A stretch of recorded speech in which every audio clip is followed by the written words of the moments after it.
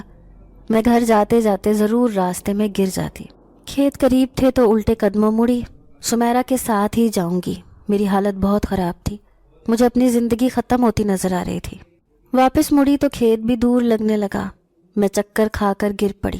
مجھ میں اٹھنے کی ہمت نہیں تھی، لیکن بمشکل اٹھ کر کھیت تک پہنچی تو دیکھا اس وقت وہاں سے ساری خواتین جا چکی تھیں۔ شاید 12 بج گئے تھے اور میں نے شارٹ کٹ کی خاطر چودھری کی حویلی والا راستہ چن لیا۔ کھیتوں میں اب دور دور تک کوئی دکھائی نہیں دے رہا تھا۔ میرے حواس معطل ہو گئے۔ اچانک سے وہ 2 لاشیں آنکھوں کے سامنے گھومنے لگیں جو کنویں میں لٹک رہی تھیں۔ میرے لیے چلنا محال تھا، اوپر سے سورج بھی عین سر پر آن جما تھا۔ میں وہیں ایک اوٹ میں ہو کر بیٹھ گئی، دل مسلسل کانپ رہا تھا۔ وہاں سکون نہ ملا تو رینگتے رینگتے قریب ہی ٹیوب ویل پر آ کر وہاں سے پانی پیا اور پھر ٹیوب ویل کی دیوار سے ہی ٹیک لگا کر بیٹھ گئی۔ مجھے ایک بہت بری بیماری تھی، اگر تھوڑی سی بھی پریشانی ہوتی تو میرے ہاتھ پاؤں پھولنے لگتے اور جسم میں سے جان نکل جاتی تھی، بی پی لو ہو جاتا تھا اور چلنے سے قاصر ہو جاتی تھی۔ اب پانی پیا تھا تو ذرا کی ذرا سکون محسوس ہو رہا تھا۔ میرے حواس مکمل طور پر بیدار تھے۔ ارد گرد ہوتی ہلکی سی بھی ہلچل صاف سنائی دے رہی تھی۔ اچانک ہی مجھے ایسے لگا جیسے ٹیوب ویل پر کوئی آیا ہے۔ میں سوچ بھی نہیں سکتی تھی کہ جو بھی ہے وہ کوئی انسان ہوگا۔ میں چونکہ نیچے چھپ کے دیوار کے ساتھ بیٹھی تھی تو آنے والے نے شاید مجھے نہیں دیکھا تھا۔ وہ گھٹا گھٹ پانی پیے جا رہا تھا۔ جنات تو پانی نہیں پیتے ہوں گے، ذہن میں یہ بات آئی تو میں چوکنی ہو کر تھوڑا سا اوپر ہوئی تاکہ اگر کوئی گاؤں والا ہو تو اس سے مدد مانگ کر گھر تک جا سکوں۔ لیکن جیسے ہی اوپر ہوئی تو تھوڑا سا شور ہوا جس سے آنے والا وجود باخبر ہو کر ایک چھلانگ لگا کر ٹیوب ویل سے نیچے اترا۔ میں نے اسے دیکھا تو نہیں مگر ایک رنگین سا آنچل ضرور دکھائی دیا۔ وہ رنگ مجھے جانا پہچانا لگا، جیسے میں نے یہ پہلے بھی کہیں پر دیکھا ہے۔ میں تمام ہمت مجتمع کرتے ہوئے ٹیوب ویل کی دوسری طرف گئی اور اسی وقت مجھے کھیتوں میں شور سنائی دیا، جیسے کوئی ان کھیتوں میں جا کر چھپ گیا تھا۔ میرے وجود پر خوف و ہراس کے بجائے اب تجسس حاوی ہونے لگا۔ یہ کون ہے؟ میں کھیتوں کی طرف سوالیہ نگاہوں سے دیکھنے لگی مگر اب وہاں کچھ بھی نہیں تھا۔ عین اسی وقت وہ لڑکی دماغ میں گھومی تو میں چونک گئی، کیونکہ جس رنگ کے آنچل کو میں نے ابھی دیکھا تھا اسی رنگ کے کپڑے اس لڑکی نے بھی پہن رکھے تھے۔ یہ کون ہے؟ پورا جسم سراپا سوال بن چکا تھا۔ آر یا پار کا فیصلہ کرتے ہوئے میں نے بھی دبے پاؤں قدم اٹھائے اور ان کھیتوں کی طرف بڑھنے لگی۔ ہر اٹھتے قدم کے ساتھ میرا دل حلق میں دھڑکنے لگا۔ ان کھیتوں میں جانا خطرے سے خالی نہیں تھا، لیکن میں اتنے زیادہ تجسس کے ساتھ نہیں جی سکتی تھی۔ میری بہت بری عادت تھی، جس شے کا بھی تجسس ہوتا جب تک اس کا راز نہ جان لیتی میری ہڈی کو آرام نہیں ملتا تھا۔ کھیتوں کے قریب پہنچ کر میں نے اپنے سانس لینے کی آواز کو بھی روک لیا اور ایک جھٹکے سے پتے پیچھے کیے تو میرے سامنے وہی منظر تھا جسے اب میں تیسری مرتبہ دیکھ رہی تھی۔ وہی لڑکی گھٹنوں پر سر رکھے سہمی ہوئی بیٹھی تھی۔ اس کی بڑی بڑی سبز آنکھوں میں خوف و ہراس ہلکولے لے رہا تھا۔ مجھے دیکھ کر اس نے وہاں سے بھاگنا چاہا تو میں نے ہاتھ بڑھا کر اس کی کلائی تھام لی۔ وہ بے چینی سے مجھ سے اپنا ہاتھ چھڑوانے لگی۔ میں ان سب پہیلیوں میں سے ایک پہیلی کو تو سلجھا چکی تھی۔ وہ انسان ہی تھی، کوئی حیوان یا کوئی دوسری مخلوق نہیں تھی جس سے میرا پالا پڑا تھا۔ میں نے دھیرے سے پوچھا کہ کون ہو تم؟ وہ ابھی بھی ہرنی جیسی نگاہوں سے مجھے دیکھ رہی تھی۔ میں اتنی خوفزدہ نہیں تھی جتنی وہ مجھے دکھائی دے رہی تھی۔ اس نے میرا سوال سنا بھی تھا یا نہیں میں نہیں سمجھ سکی۔ اس کے تاثرات بہت خوفزدہ تھے۔ میں بھی کھیتوں کے اندر چلی گئی اور نرم لہجے میں پوچھا کہ لڑکی کون ہو تم اور ایسے کیوں چھپ رہی ہو؟ میں نے تمہیں کل بھی دیکھا تھا، پھر آج صبح بھی تم چھپ گئی، ابھی بھی چھپ گئی ہو۔ کیوں؟ کل تو ادھر راستے میں کھڑی تھی تم، اس گاؤں کی تو نہیں لگ رہی۔ میں نے ایک ہی سانس میں جتنے سوال تھے سبھی داغ دیے۔ وہ میرے سوال سن کر پہلے سسکنے لگی، پھر اچانک سے رو دی۔ اس کے چہرے پر پہلے بھی آنسوؤں کے نشانات بڑے واضح تھے، مگر ابھی بھی موٹے موٹے آنسو ٹپ ٹپ کر نیچے گرنے لگے۔ مجھے اس بچی پر بے اختیار ترس آیا۔ میں نے آگے بڑھ کر اس کے آنسو صاف کیے، پیار سے پوچھا کیا ہوا ہے، ٹھیک تو ہو نا؟ اس لڑکی نے نفی میں سر ہلایا، بولی مجھے بھوک لگی ہے۔ وہ بہت ہی معصوم سی لڑکی تھی، اس کی حالت بھی بڑی خراب تھی۔ کھانا کھاؤ گی؟ لڑکی نے جھٹ سے اس بات میں سر ہلا دیا۔ اس وقت میں اسے کہاں سے کھانا دیتی؟ میں تو خود یہاں چھپ کر ڈری سہمی بیٹھی تھی۔ میں نے کہا کب سے بھوکی ہو؟ وہ نکاہت سے بولی کل سے۔ مجھے اس لڑکی پر ترس آنے لگا۔ میرا دل چاہا اسے ابھی باہر لے جاؤں اور گھر سے کھانا کھلاؤں۔ میں ایسا کر سکتی تھی۔ یہ سوچ کر میں نے لڑکی کو کہا کہ چلو میرے گھر، میں تمہیں وہاں سے کھانا کھلاتی ہوں۔ اس کا ہاتھ کھینچ کر میں نے کھڑا کرنا چاہا، مگر وہ نفی میں سر ہلاتی اپنی جگہ سے ٹس سے مس نہ ہوئی۔ میں نے ذرا زور دے کر کہا کہ آؤ میرے ساتھ، میں تمہیں اپنے گھر لے جاتی ہوں، وہاں پر کھانا کھا لینا۔ اب کی مرتبہ وہ کھڑی ہو گئی، مگر میرے ساتھ جانے کے بجائے انہی کھیتوں میں سے ہوتی ہوئی تیزی سے دوسری طرف بھاگ گئی۔ میں نے اس کے پیچھے جانا چاہا، مگر وہ کھیت بہت بڑے بڑے تھے، میں اسے نہیں ڈھونڈ سکتی تھی۔ خیر پھر بھی وہیں پر بیٹھی رہی، اور جب لوگوں کی ہلچل محسوس ہوئی تو ان کھیتوں سے باہر نکل آئی۔ بے شک میں سخت وقت میں گھر سے باہر تھی، مگر پھر بھی میرے ساتھ کچھ ایسا نہیں ہوا تھا جو نقصان دہ ہوتا۔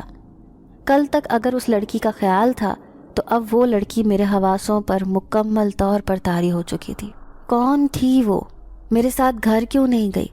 یہ وہ سوالات تھے جن کے جواب مجھے اس سے ہی مل سکتے تھے۔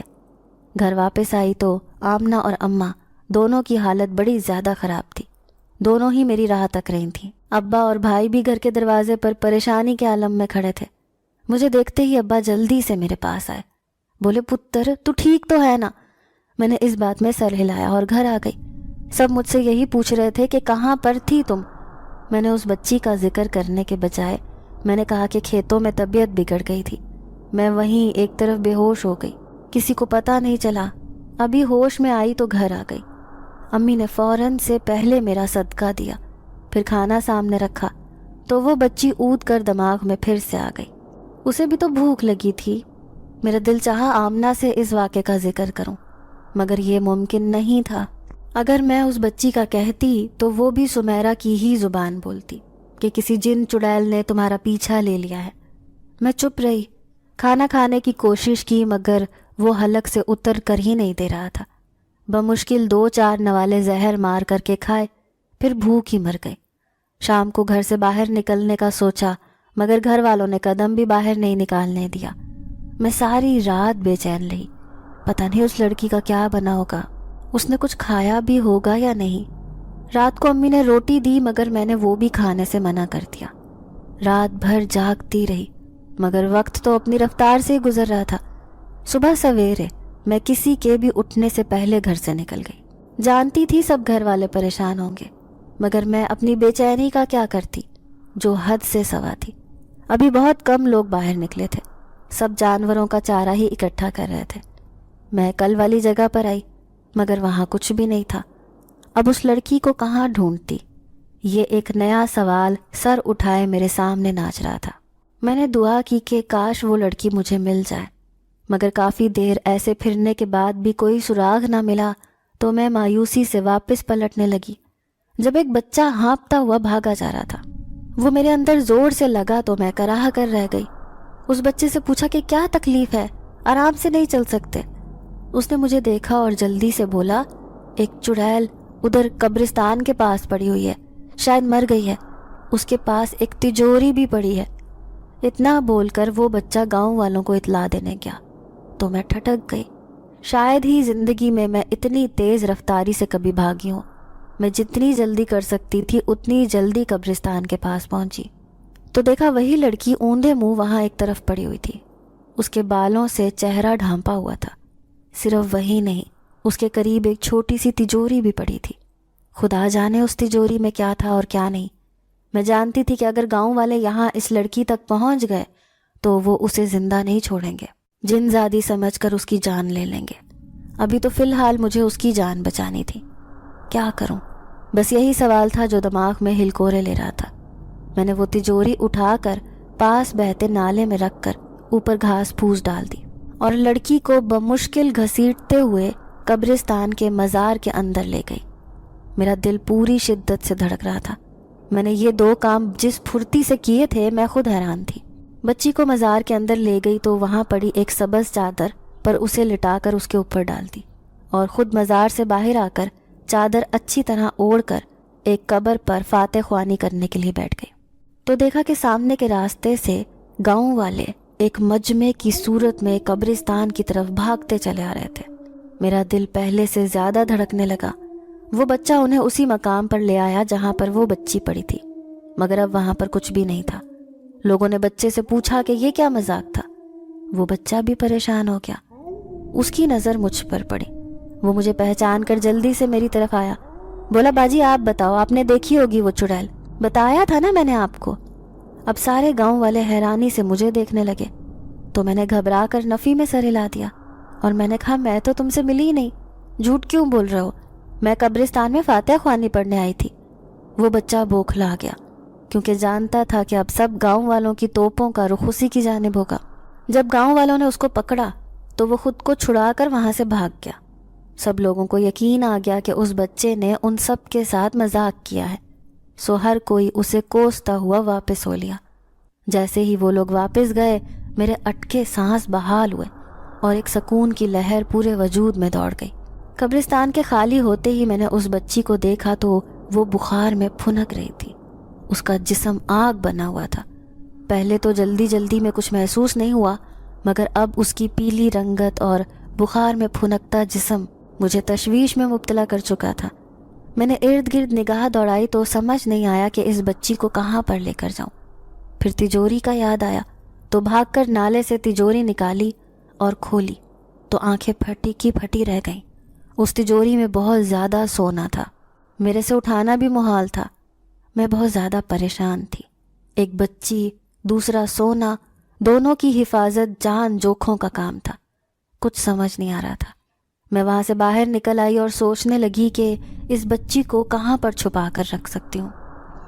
پتہ نہیں اس کے گھر والے کون ہیں، اس کے پاس یہ تجوری کہاں سے آئی، وہ کچھ بتا بھی نہیں رہی۔ بالآخر میں نے فیصلہ کر لیا کہ اس بچی کو اس عورت کے پاس چھوڑ دیتی ہوں جس سے پورا گاؤں خار کھاتا ہے۔ میں خود اس سے خار کھاتی تھی۔ میں کبھی اس خاتون کے دروازے پر نہیں گئی تھی، مگر اب مجھے اس کی ضرورت پڑ گئی تھی۔ اگر اس کے گھر میں بچی کو اور تجوری کو چھوڑتی تو یقیناً کوئی بھی اس حقیقت سے واقف نہیں ہو سکتا تھا۔ عزیز مائی، وہ ہمارے گاؤں میں واحد چمارن تھی۔ ہجرت کر کے اکیلی اس گاؤں میں آ کر بس گئی۔ لوگ پہلے تو اس سے کوڑا وغیرہ اٹھوا لیتے تھے، مگر جیسے جیسے ان کے پاس سہولیات آنے لگی انہوں نے عزیز مائی کو ایک کونے سے لگا دیا اور وہ گاؤں کی واحد چوڑی چمارن رہ گئی۔ لوگوں کا اس کے ساتھ میل ملاقات بہت کم تھا، نہ کوئی اس کے گھر جاتا تھا نہ ہی کوئی اسے بلاتا تھا۔ وہ بیوہ تھی، ساری عمر اس نے تنہائی میں گزارتی اور اب لوگوں کی حقارت، بیچاری پورا دن گھر میں بند رہتی۔ شہر جاتی اور مہینے بعد پراندے لے آتی، انہیں بنا کر شہر میں ہی بیچ کر وہیں سے سودا وغیرہ لے آتی تھی، ورنہ گاؤں والے تو اسے دیکھنا بھی گوارا نہیں کرتے تھے۔ ہمیں بھی بچپن میں یہی سمجھایا گیا تھا کہ عزیز مائی کے گھر نہیں جانا اور نہ ہی اسے بلانا ہے، سو ایک عجیب سی تلخی ہمارے درمیان حائل رہی۔ میں نے دیکھا قریب ہی ایک ریڑھی گزر رہی تھی، وہ بنجارے تھے، شاید ہجرت کر رہے تھے۔ میں نے ان سے کہا کہ مجھے بھی اپنے ساتھ لے چلیں تو انہوں نے آمادگی کا اظہار کیا۔ انہی سے چادر مانگ کر میں نے بچی پر اوڑھا دی اور خود بھی اچھی طرح چادر میں خود کو چھپا دیا۔ اب ریڑھی ہمارے گاؤں سے گزرتی ہوئی آخر میں بنے عزیز مائی کے گھر کے سامنے جا رکی۔ میں ان کا شکریہ ادا کرتی ریڑھی سے اتری اور گھر میں داخل ہوئی۔ عزیز مائی چارپائی پر بیٹھی حقہ پی رہی تھی۔ مجھے آتے دیکھ کر حیرانی سے پوچھا کہ میں یہاں کیا کر رہی ہوں۔ مجھے جواب دیتے شرمندگی بھی ہو رہی تھی، مگر جواب دینا بھی ضروری تھا، سو میں نے ان کو بتا دیا کہ مجھے ان کی مدد چاہیے۔ کیسی مدد؟ حسب روایت سوال داغا گیا، تو جواب میں نے پوری کہانی ان کے گوش گزار کر دی۔ مائی چند لمحے تو ٹھٹک کر مجھے دیکھتی رہی، پھر تلخی سے بولی کہ سچ میں کوڑا ہی سمجھ لیا ہے مجھے، یہ گند کہیں اور نہیں پھینکا گیا تو سوچا اس روڑی پہ پھینک جاؤ۔ مائی کی تلخی اپنی جگہ بجا تھی، کیونکہ میں خود ہمیشہ مائی کو دیکھتے ہی راہ بدل لیتی تھی۔ میں نے مائی کے آگے ہاتھ جوڑے۔ میں نے کہا کہ میں جانتی ہوں ہم سب کی زیادتی ہے، مگر میں اس بچی کے ساتھ زیادتی نہیں ہونے دینا چاہتی۔ پتہ نہیں کون ہے، میں جانتی ہوں بھلے سے جتنی بھی تلخی کرے، مگر مائی آپ کے علاوہ کوئی بھی میری بات نہیں سمجھے گا اور نہ ہی اس بچی کی ذمہ داری قبول کرے گا۔ اوپر سے اس بچی کے پاس سونا بھی ہے، اگر خیال رکھیں، اگر اس کے والدین کون ہیں ہمیں مل جائیں تو اس بچی کو ہم ان تک پہنچا دیں، ورنہ اسے آپ اپنی بیٹی بنا لو۔ مائی پہلے تو ہکا بکا میری شکل دیکھتی رہی، پھر اس نے آگے بڑھ کر بچی کے ماتھے پر فوراً ہاتھ رکھا تو فوراً ہی اٹھا لیا۔ یقیناً بخار کی تپش اسے بھی محسوس ہو گئی تھی، تبھی وہ رضامند ہو گئی۔ میں بھی بچی کو اس کے حوالے کر کے پرسکون ہو کر گھر واپس آ گئی۔ ایسے لگ رہا تھا ایک بہت بڑا بوجھ میرے دل سے اتر گیا ہو۔ میں گھر آ کر بڑی ہلکی پھلکی تھی، بس یہی دعا کر رہی تھی کہ عزیز مائی بچی کے ساتھ کوئی زیادتی نہ کرے، اسے خوش رکھے، یہ نہ ہو کہ اس کے سونے کا لالچ اسے لے ڈوبے۔ گھر والے میری ان مشکوک حرکتوں سے بہت زیادہ پریشان تھے۔ آمنہ کئی بار اندر ہی اندر باتیں کرید چکی تھی، مگر میں نے بھی منہ پر کفل ڈال لیے تھے۔ جو بھی ہو، اب اس گھر میں سے کسی کو اس واقعے کی بھنک بھی نہیں پڑنے دوں گی، کیونکہ یہ میرے لیے خود کے لیے نقصان دہ تھا۔ وہ پورا دن میں نے بہت کوشش کی کسی طرح سے باہر نکل کر اس بچی کی خیر خبر لاؤں، مگر صبح صبح بغیر بتائے جانے کی وجہ سے گھر والوں نے مجھ پر کڑی نگاہیں جما رکھی تھی۔ عجیب عذاب میں پھنس چکی تھی میں۔ اگلے دن میں نرما چننے کا بول کر گھر سے نکلی، مگر کھیتوں کی طرف جانے کے بجائے سیدھا عزیز مائی کے گھر آ گئی۔ مجھے دیکھتے ہی وہ جلدی سے اٹھ کر بولی، تم آئی نہیں؟ وہ بچی مجھے بہت عجیب سی لگ رہی ہے، انسان نہیں ہے شاید، پتہ نہیں کس حیوان کو میرے گھر پر چھوڑ گئی ہو۔ میں نے حیرت سے پوچھا کہ کیا ہوا مائی، ایسی باتیں کیوں کر رہی ہو، وہ انسان ہی ہے۔ مائی مجھے اپنے ساتھ کمرے میں لے گئی اور دیکھا تو وہاں پر 2-3 پرانتیں ڈھیر ہوئی پڑی تھیں۔ مائی کے مطابق انہوں نے بچی کو کھانا دیا تو اس نے مزید کھانا مانگا۔ خیر دوبارہ سے کافی سارے چاول بنائے تو وہ بھی کھا گئی، اور چاول مانگے۔ میں تو 4 بار چاول پکا چکی ہوں، جو چاول سال بھر میں کھاتی ہوں وہ یہ لڑکی ایک دن میں کھا گئی ہے۔ مائی پریشان تھی اور میں ہکا بکا اس بچی کو دیکھ رہی تھی۔ وہ انتہائی معصوم لگ رہی تھی۔ میں نے ڈرتے ڈرتے اس کے قریب بیٹھ گئی۔ مائی بھی سر پکڑ کر چارپائی پر جا بیٹھی۔ میں نے نرمی سے پوچھا کہ کون ہو تم، اپنے بارے میں بتاؤ۔ وہ بچی مجھے سہمی نگاہوں سے دیکھتی رہی، پھر ایک باریک آواز میں گویا ہوئی، میرا نام پارو ہے، میں دور سے آئی ہوں۔ میں نے اس کا جواب سن کر ہمت پکڑی اور اگلا سوال داغا، کتنی دور سے، گھر کہاں ہے تمہارا؟ وہ سوچ سوچ کر بولنے لگی، میرے امی ابو نہیں ہیں، وہ مر گئے تھے، اس رات طوفان آیا تھا، گھر کی چھت گری تو دونوں مر گئے، میں باہر کھیل رہی تھی، میرے چاچا مجھے اپنے ساتھ لے گئے، 1-2 دن تو ٹھیک رہے، پھر چاچی نے مجھے مارنا شروع کیا، وہ بہت مارتی تھی، کھانے کے لیے بھی کچھ نہیں دیتی تھی، پھر ایک دن چاچی نے مجھے کسی آدمی کو بیچ دیا، وہ مجھے اپنے ساتھ اس گاؤں سے لے کر گزر رہا تھا، میں بھوکی پیاسی تھی جب اس آدمی پر جنوں نے حملہ کر دیا، جتنا سامان اس کے پاس تھا وہ سارا لے گئے، میں ڈر کر وہاں سے بھاگ گئی، وہ مجھے نہیں پکڑ سکے، میں اس دن وہاں کھڑی رو رہی تھی، پورے گاؤں میں کوئی نہیں تھا، میں نے بہت ڈھونڈا مگر کوئی نظر نہیں آیا، اس دن میں نے آپ کو دیکھا تھا، میں وہاں آپ کے پاس آنے لگی تو ان جنات نے مجھے پیچھے سے پکڑ لیا، مجھے بہت مارا انہوں نے، گلا دبانے لگے، تو پتہ نہیں کہاں سے اس جن کے ہاتھوں سے خون بہنے لگا، بہت خون نکلا اس کا، وہ درد سے پیچھے ہوا اور دوسرا چوہے والا جن آگے بڑھا تو اس کے ہاتھوں سے بھی خون نکلنے لگا، میں ڈر گئی، وہ چیخ رہے تھے تو میں وہاں سے بھاگ گئی، پھر وہاں ایک آدمی دکھائی دیا، اس کے پاس بھاگ کر گئی تو اس نے ایک لمبی سی چھڑی مجھ پر برسانا شروع کر دی۔ میں وہاں سے بھی بھاگ گئی۔ اتنا سمجھ گئی تھی کہ اس گاؤں میں سبھی لوگ مجھے مارنا چاہتے ہیں۔ مجھے باہر نکلنے کا راستہ بھی نہیں آتا تھا۔ میں چھپ کر رہنے لگی۔ نہ کہیں سے کھانا مل رہا تھا، نہ کہیں رہنے کی جگہ تھی۔ ایک کھیت سے میں نے ٹماٹر کھا لیے تھے، وہیں ٹیوب ویل سے پانی پی کر چھپ جاتی تھی۔ دوپہر کے بعد لوگ باہر نکلتے تھے تو میں چھپی رہتی تھی، کیونکہ وہ سب مجھے مارنا چاہتے تھے، سب مجھے چڑیل کہتے تھے۔ جب لوگ دوپہر کو اپنے گھروں میں ہوتے تھے تو میں چل پھر کر گاؤں سے باہر جانے کا راستہ تلاش کرتی۔ تبھی آپ کو دیکھ کر ڈر گئی اور چھپ گئی، کیونکہ مجھے لگا کہ باقی سب کی طرح آپ بھی مجھے مارو گی۔ میں چھپی رہی۔ اس کے بعد میرے ساتھ بڑا عجیب واقعہ ہوا۔ میں رات کو ڈر رہی تھی، کھیتوں میں سانپ اور دوسرے کیڑے بھی تھے، ان سے ڈر لگ رہا تھا۔ اچانک وہاں ایک چوہے والا آدمی آیا، وہ میرے قریب آنے لگا۔ میں ڈر کر بھاگنے لگی تو اس نے بازو لمبا کر کے مجھے پکڑ لیا۔ میرا دم نکل رہا تھا، پھر بھی میں بھاگتی رہی۔ اس چوہے والے جن کا ہاتھ بھی لاسٹک کی طرح لمبا ہوتا رہا۔ میری جان حلق میں آ گئی تھی۔ بغیر سوچے سمجھے میں قبرستان کی طرف مڑ گئی۔ وہاں اندھیرے میں قبریں بہت خوفناک لگ رہی تھیں۔ میں خالی پیٹ تھی، ساری طاقت نچڑ گئی تھی، وہیں پر ڈھہ گئی، مگر میری کلائی اسی جن کے ہاتھ میں تھی۔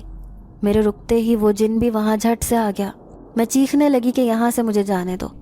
وہ میرے بالکل قریب بیٹھ گیا، جبکہ میں زمین پر لیٹی سسک رہی تھی۔ اس نے نرمی سے کہا کہ وہ میری مدد کرنا چاہتا ہے۔ میں نے روتے ہوئے کہا کہ مجھے بھوک لگی ہے، کھانا کھانا ہے، ڈر بھی لگ رہا ہے۔ اپنے چوہے کی جیب سے اس نے ایک عجیب سی چیز نکال کر کھانے کے لیے دی۔ میں نے جیسے ہی وہ چکھی تو تھوک دی، کیونکہ وہ بے حد کڑوی تھی۔ وہ جن ایک دم پریشان ہو گیا اور وہاں سے غائب ہو گیا۔ میں بہت زیادہ ڈر رہی تھی۔ ایک لمحے بعد ہی وہ وہاں پر پھر سے آ گیا۔ اس مرتبہ اس کے پاس ایک تجوری تھی۔ اس نے وہ میرے پاس رکھ دی، کہا میں تمہارے لیے کھانا نہیں لا سکتا، تم اس تجوری میں موجود سونے کو استعمال کر سکتی ہو۔ میں یہاں پر تمہارے پاس ہوں، تم سو جاؤ، کل صبح اس سے کھانا خرید کر کھا لینا۔ مجھے نیند بھی نہیں آ رہی تھی۔ پھر اس جن نے میرے سر پر ہاتھ رکھا اور میں سو گئی۔ صبح اٹھی تو یہاں اس عورت کے گھر میں تھی۔ میں اور مائی کسی سحر میں ڈوبے اس بچے کی کہانی سن رہے تھے۔ میں نے اسے نرمی سے سمجھایا کہ اب تم یہاں پر محفوظ ہو، جتنا کھانا کھانا چاہتی ہو مائی تمہیں دیں گی، سمجھ رہی ہو نا؟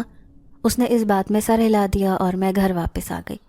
گھر آ کر میرا بہت دل چاہ رہا تھا کہ بچی والی بات سب کو بتاؤں، مگر اس سے پہلے ایک نیا مسئلہ میں نے سوچ سوچ کر نکال لیا تھا۔ وہ لڑکی بتا رہی تھی کہ جنات نے انہیں لوٹا تھا۔ اگر جن ہیں تو پھر انہیں کیا ضرورت پڑی کہ وہ انسانوں کو لوٹیں؟ قتل بھی کر دیا، کہیں وہ جن نہ ہوں اور جنات کے بھیس میں کوئی لٹیرے ہوں؟ یہ بات بہت پریشان کن تھی۔ ایسے میں تو چودھری کی جان کو بھی خطرہ تھا، کیونکہ وہ جنات چودھری کی ہی حویلی پر قابض تھے۔ مگر میں حقیقت تک کیسے پہنچ سکتی تھی بھلا؟ وہ چاہے جن تھے یا لٹیرے جو بھی تھے، نہایت خطرناک تھے، قتل کرنے سے بھی دریغ نہیں کرتے تھے۔ میں پریشانی سے ٹہلنے لگی۔ پھر خیال آیا کیوں نہ اس بچی کی مدد لے لوں، شاید وہ جن جس نے بچی کی مدد کی تھی وہ ہماری بھی مدد کر دے۔ شام کو جیسے تیسے کر کے میں عزیز مائی کے گھر پہنچی تو دیکھا وہ پریشانی کی حالت میں بیٹھی تھی۔ میں نے پوچھا اب کیا ہوا؟ تو اس نے اپنے ہاتھ میں تھاما ایک لوہے کا ہار میرے سامنے کر دیا۔ میں نے حیرت سے پوچھا کیا ہوا اس ہار کو اور کس کا ہے یہ؟ مائی رندے لہجے میں بولی کہ گھر میں کچھ بھی نہیں پکانے کے لیے، تم جانتی ہو میں کچرا چنتی ہوں، تمہارے کہنے پر اس تجوری میں سے ایک ہار نکالا تھا کہ بیچ کر کچھ پیسے ہو جائیں گے، مگر جیسے ہی دکان پر بیچنے گئی تو دیکھا کہ یہ تو لوہے کا بنا ہوا تھا۔ میں پہلے تو اچنبھے کا شکار ہوئی، مگر اگلے ہی لمحے سمجھ گئی اور مائی کو بھی سمجھا دیا کہ اس جن نے یہ سونا صرف بچی کو استعمال کرنے کے لیے دیا ہے۔ اگر کوئی دوسرا کرے گا تو وہ سونا اس کے کسی کام کا نہیں ہے، یہ صرف اس بچی کا ہے، اگر وہ کرے گی تو شاید استعمال کر سکے۔ مائی کے ذہن میں بھی بات پڑ گئی۔ میں اس بچی کے پاس گئی اور پوچھا کہ اس جن نے خود سے ملاقات کا کوئی طریقہ بتایا ہے کیا؟ اس بچی نے اس بات میں سر ہلا کر کہا کہ اس نے خفیہ 3 الفاظ بتائے تھے، وہ بولوں گی تو وہ آ جائے گا۔ میں نے اس بچی سے ان الفاظ کو دہرانے کے لیے کہا۔ میں اور عزیز مائی دونوں بچی کے پاس دم سادے بیٹھ گئے۔ الفاظ دہراتے ہی دھواں سا ہوا اور پھر ایک بہت لمبے قد کا چوہے میں ملبوس جن وہاں حاضر ہو گیا۔ ہمیں دیکھ کر وہ غصے میں آیا تو میں جلدی سے بول پڑی کہ تمہاری طرح میں بھی اس بچی کا خیال کر رہی ہوں، بھلے اس سے پوچھ لو۔